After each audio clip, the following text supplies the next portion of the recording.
भारत में सामाजिक सुरक्षा योजनाएं का अपना अध्ययन कर रहे हैं। अब 5वीं सुरक्षा योजना है कोयला खान भविष्य निधि योजना, coal mines provident fund scheme 1948। कोयला खान भविष्य निधि तथा विविध प्रावधान अधिनियम 1948 के अंतर्गत कोयला खान भविष्य निधि योजना का संचालन किया जाता है। प्रारंभ में योजना पश्चिम बंगाल तथा बिहार की सभी कोयला खानों पर लागू की गई थी, किंतु अब इसी भारतवर्ष की सभी कोयला खानों में लागू कर दिया गया है। इस योजना में सदस्यता उन्हीं श्रमिकों को प्राप्त होती है जो एक निर्धारित अवधि में खान के भीतर या खान के बाहर कार्य कर चुके हो। यदि श्रमिक खानों के भीतर कार्य करने वाले हैं और वे एक तिमाही में 48 दिन कार्य पर उपस्थित रहे हैं तो वे इस योजना की सदस्यता प्राप्त कर सकते हैं। जो श्रमिक खान के बाहर कार्य करते हैं वे एक तिमाही में 60 दिन कार्य पर उपस्थित रहे हो तो वो इस योजना के सदस्य बन सकते हैं। श्रमिकों को इस योजना के कोष में अपनी मजदूरी का 8% अंशदान करना पड़ता है।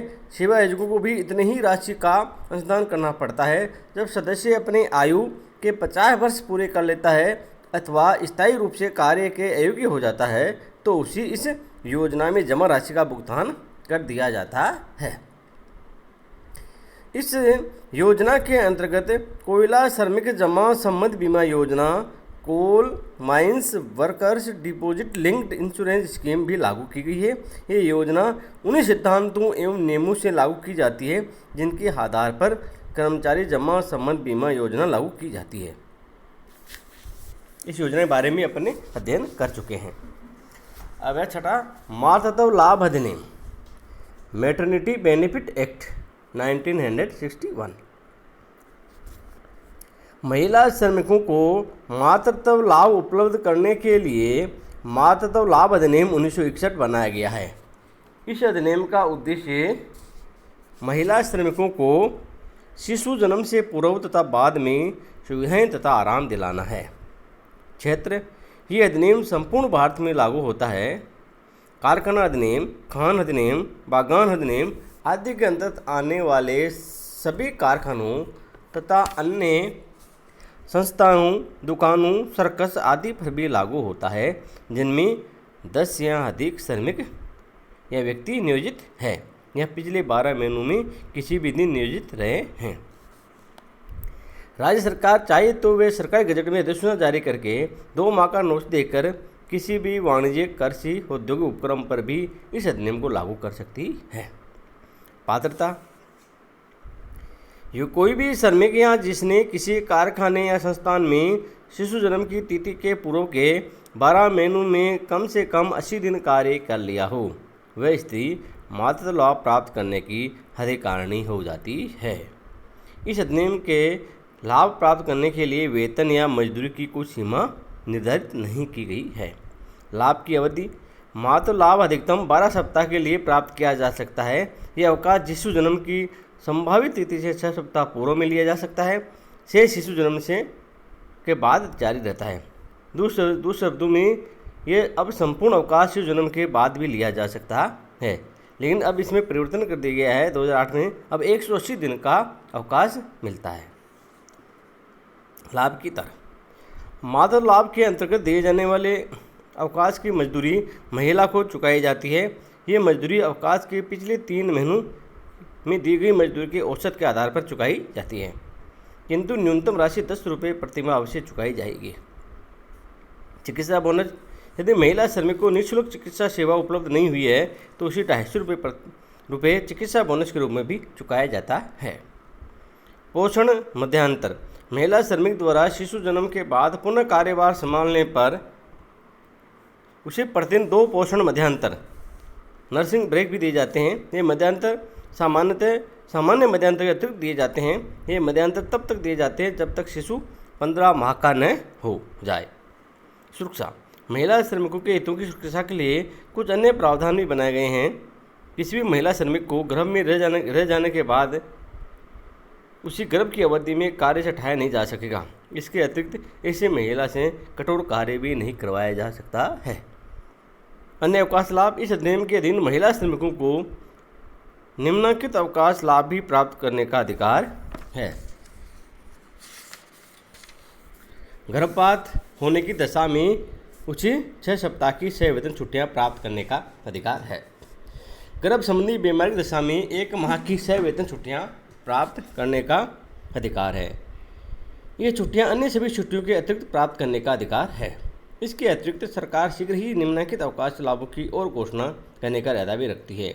गर्भपात कराने के लिए 6 सप्ताह की सह-वेतन छुट्टियां, स्त्री श्रमिक द्वारा नस संबंधी ऑपरेशन कराने पर उसे 2 सप्ताह की सह-वेतन छुट्टियां। गर्भपात कराने या नसबंदी ऑपरेशन कराने के कारण उत्पन्न बीमारी की दशा में अधिकतम 1 माह की सह-वेतन छुट्टियां। कमियां तथा सुझाव। इस अधिनियम से देश की कई महिला श्रमिकों को लाभ प्राप्त हो रहा है, किंतु इस अधिनियम की कई कमियां हैं। इन कमियों को दूर किया जाना चाहिए। जो सेवा आयोजक इन प्रावधानों से बचने का प्रयास करते हैं उन्हें कठोर दंड दिया जाना चाहिए।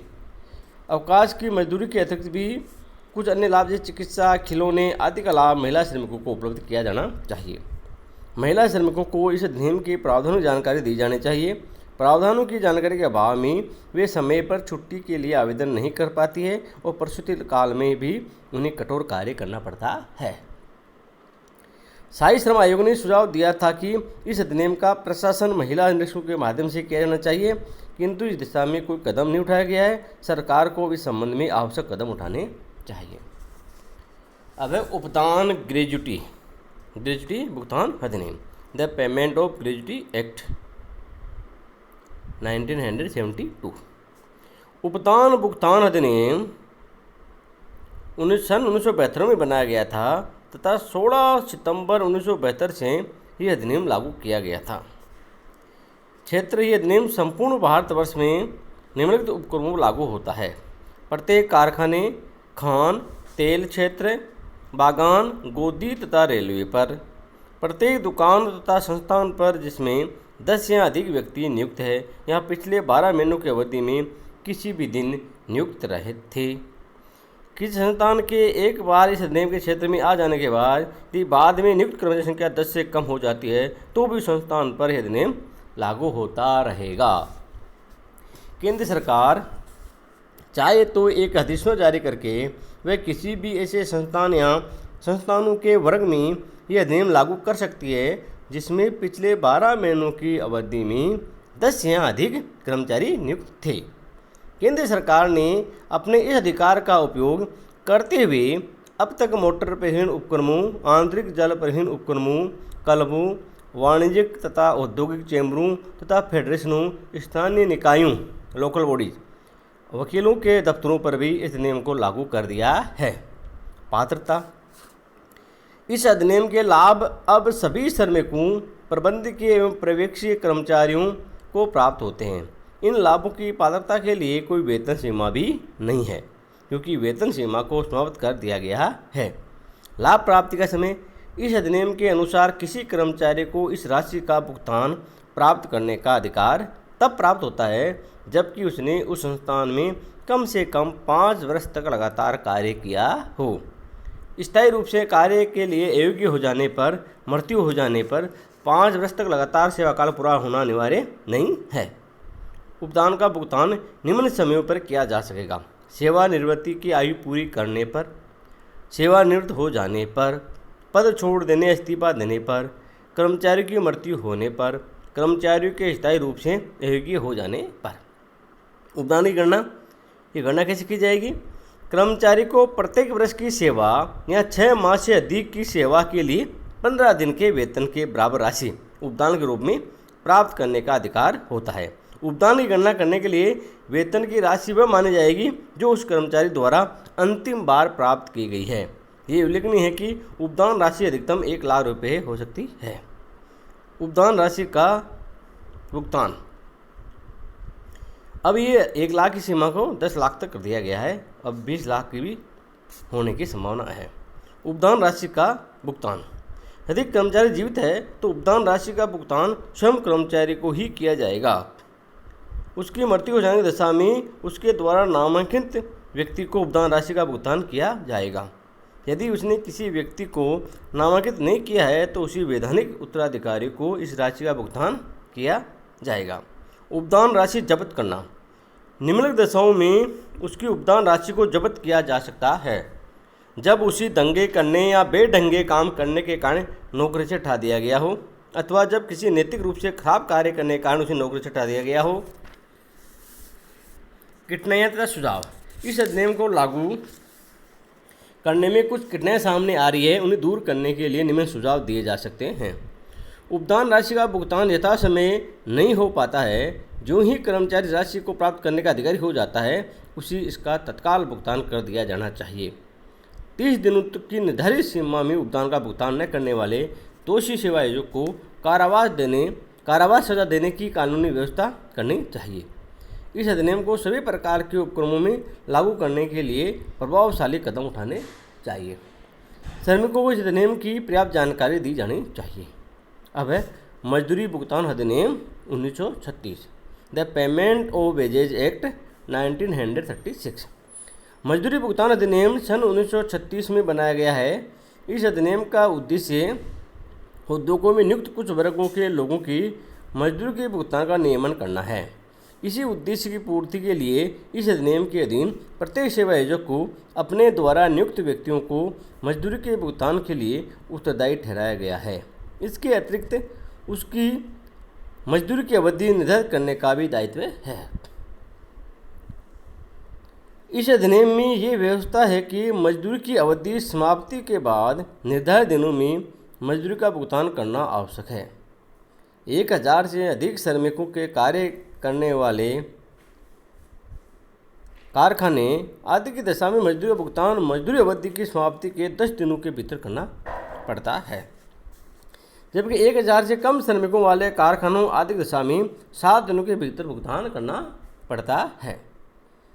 इसी प्रकार कुछ विशेष दशाओं में तथा अन्य उपक्रमों में खानों के श्रमिकों के लिए भी मजदूरी भुगतान समय सीमा इस अधिनियम में निर्धारित की गई है।